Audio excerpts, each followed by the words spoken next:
Orne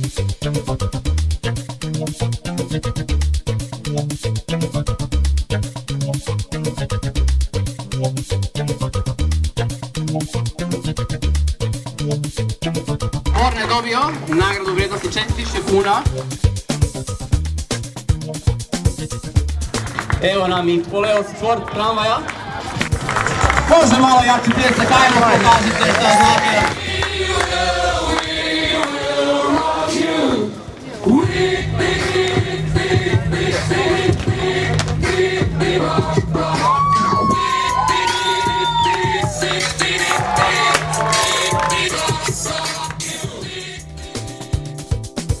Dobrodošli na otvorenje.